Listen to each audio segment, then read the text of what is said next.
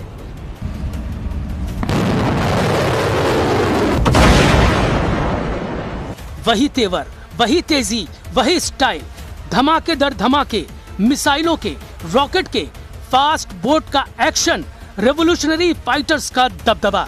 Iran ने अमेरिकी गुरूर को फिर से तोड़ दिया। अब की बार ये बताकर मारा है कि ईरान की हद में जो आया उसका सफाया तय है। ईरानी मीडिया रिपोर्टों के मुताबिक रेवोल्यूशनरी लड़ाकों ने पनामा के झंडा लगे एक जहाज को क्रूज मिसाइल से धुआं कर दिया है। असल में यह कार्गो जहाज अमेरिकी कंपनी MSC सरिस्का V का है, जिसे ओमान के तट पर करीब ईरानी युद्धपोत पर हमले के बदले में ईरान ने मिसाइल से दहलाया है। इससे पहले 1 जून को अरब सागर से गुजर रहे एक कार्गो शिप पर मिसाइल से हमला हुआ, जिससे इराक के तट पर एक बड़ा विस्फोट हुआ। ये मिसाइल हमला इराक तट पर कसर से लगभग 40 समुद्री मील साउथ ईस्ट में हुआ था। समुद्री सुरक्षा एजेंसी ने बताया कि टक्कर के बाद एक जोरदार विस्फोट हुआ।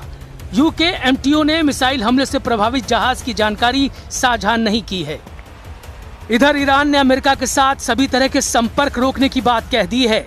ईरान की सरकारी मीडिया तस्नीम ने बताया कि axis of resistance Hormuz strait के बाद अब लाल सागर के एंट्री गेट पर मौजूद बाब अल मंडेब स्ट्रेट को भी बंद कर सकते हैं। हॉर्मुज स्ट्रेट के बंद होने से दुनिया के कई देश गंभीर तेल और गैस संकट में फंस गए हैं। लेकिन अब अगर बाब अल मंडेब को वास्तव में बंद किया जाता है तो इसके विनाशकारी परिणाम हो सकते हैं।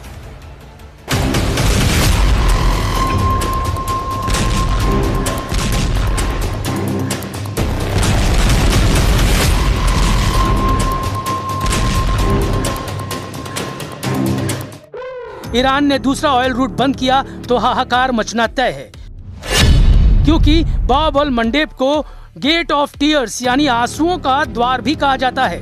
बाब अल मंडेब एक बेहद संकरा समुद्री रास्ता है जो लाल सागर को अदन की खाड़ी और हिंद महासागर से जोड़ता है। इसके एक तरफ यमन है, दूसरी तरफ अफ्रीका के जिबूती और इरिट्रिया देश हैं।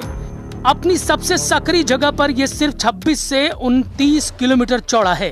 फोर्ब्स के मुताबिक दुनिया के कुल समुद्री व्यापार का लगभग 12 से 14% हिस्सा इसी छोटे से रास्ते से होकर गुजरता है।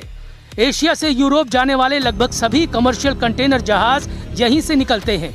खाड़ी देशों से यूरोप और अमेरिका जाने वाले तेल और लिक्विफाइड नेचुरल गैस के टैंकर इसी रास्ते का इस्तेमाल करते हैं। यहाँ से रोजाना लगभग 40 से 50 लाख बैरल कच्चा तेल गुजरता है। इसलिए अगर ईरान वाकई इसे बंद करता है तो ऐसा कर वो पूरी दुनिया को रुला सकता है। हॉर्मुज और बाब अल मंडेब दोनों के बंद होने का मतलब होगा कि दुनिया की कुल तेल और गैस सप्लाई का 25% हिस्सा पूरी तरह से लॉक हो जाएगा। हॉर्मुज स्ट्रेट में ईरान की मंजूरी के बिना घुसना मना है। अब दूसरे तेल गलियारे में बैरियर लगाकर रेवोल्यूशनरी लड़ाके ट्रम्प से बराबरी की डील की मांग कर रहे हैं। ईरान की बारूदी फास्ट बोट पहरेदारी कर रही है। जिस भी जहाज पर शक होता है उसे रेवोल्यूशनरी लड़ाके रॉकेट धमाकों से ब्रेक लगा दे रहे हैं। लेकिन अमेरिका कितनी देर शांत रहेगा? ट्रम्प कब तक युद्ध समझौते का इंतजार करेंगे? क्योंकि लेबनान में ट्रम्प की कही बात सच साबित नहीं हो रही है। बेरूत को इजराइल ढहाने के मिशन को ऑन कर चुका है। ईरान कह रहा है लेबनान में जब तक हमला होगा कोई समझौता नहीं हो सकता।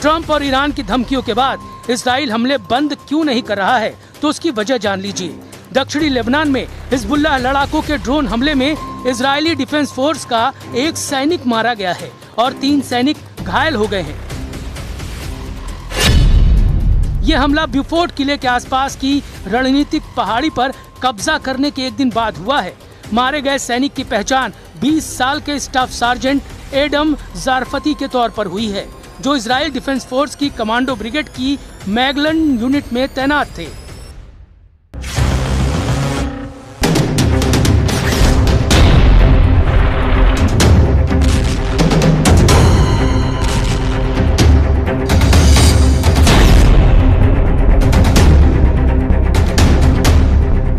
दो दिनों के युद्ध में दूसरे इजरायली सैनिक की मौत से युद्ध भड़क गया है।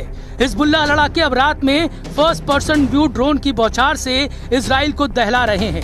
इसलिए आईडीएफ ने हिजबुल्लाह आतंकियों को नबाती से खदेड़ना शुरू कर दिया है।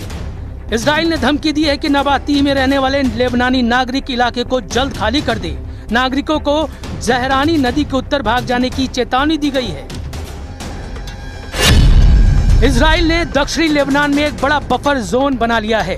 ये बफर जोन लेबनान के कुल क्षेत्रफल का लगभग 10% हिस्सा है, जिसकी सीमा इजराइल से लिटानी नदी और भूमध्य सागरीय तट से लेकर सीरियाई सीमा माउंट हार्मोन तक है।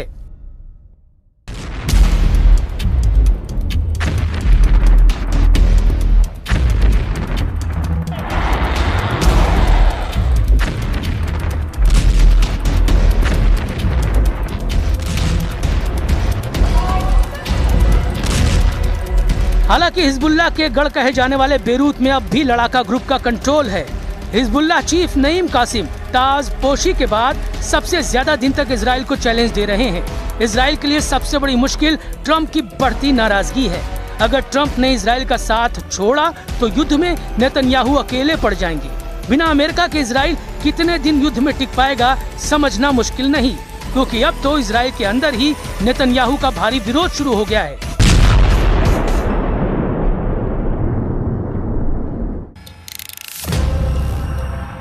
एक तरफ दक्षिण लेबनान में इजराइल नए नए किले फतह कर रहा है, दूसरी तरफ उन किलों पर कब्जा जमाए रखने के लिए नेतन्याहू के सामने सैनिकों का संकट खड़ा हो गया है। इजराइल के कंट्रोल वाले पश्चिमी यरूशलेम में कोहराम मचा हुआ है।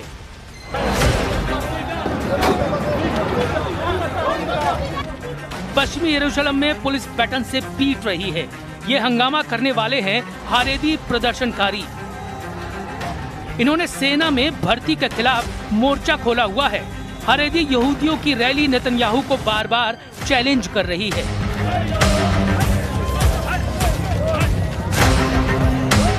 जब इजराइल ने गाजा, लेबनान और सीरिया में फौज में तैनाती की हुई है और ईरान से युद्ध किसी भी वक्त शुरू हो सकता है। इजराइल की सेना में भर्ती का मुद्दा बहुत गरमाया हुआ है। अनिवार्य सर्विस का विरोध चल रहा है।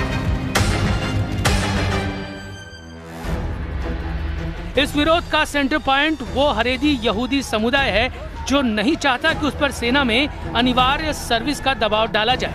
इसी डिमांड के साथ हजारों लोग यरूशलेम में इकट्ठा हुए। इजराइल में नेतन्याहू को हिजबुल्लाह और हमास से इतनी बड़ी टक्कर नहीं मिली जितना इजराइल के अंदर हारेदी समुदाय का विरोध उनके लिए मुसीबत बन चुका है। भ्रष्टाचार के मुकदमों के अलावा अब ये भीड़ नेतन्याहू पर आग बबूला है। ये लोग युद्ध में नहीं जाना चाहते। हारेदी यहूदियों की दलील है कि पवित्र किताब तोरा का अध्ययन इजराइल की हिफाजत करता है। ऐसा करना उनकी ही जिम्मेदारी है, इसलिए उन्हें फौज में भर्ती से छूट मिलनी चाहिए। हारेदी यहूदियों का मानना है कि सेना का माहौल उनके धार्मिक नियमों से अलग है, जहां पुरुष और महिलाएं साथ रहते हैं। खाने पीने के नियम भी ऐसे हैं जो उनकी प्रार्थना के नियमों से मेल नहीं खाते। हारेदी यहूदी समुदाय इजराइल देश की स्थापना को भी सही नहीं मानता। ऐसे में हारेदी युवाओं की धार्मिक आस्था कमजोर होती है।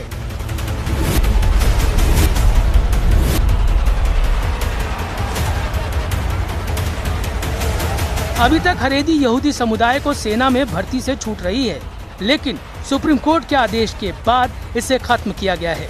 नेतन्याहू के गठबंधन वाले साथी भी यही चाहते हैं। ऐसे में नेतन्याहू सरकार से हारेदी समुदाय की टक्कर तेज होती जा रही है, लेकिन नेतन्याहू की दिलेरी से दुश्मन वाकिफ है। फाइटर लीडर कभी भी मुश्किलों से घबराते नहीं। दुश्मनों की भीड़ कितनी ही बड़ी क्यों न हो, इजराइल टकराने से बचता नहीं। इजराइल जमकर लड़ रहा है। फैसला ट्रम्प को करना है कि वो साथ देंगे या नहीं, क्योंकि ये युद्ध इजराइल से ज्यादा उनकी साख का सवाल है।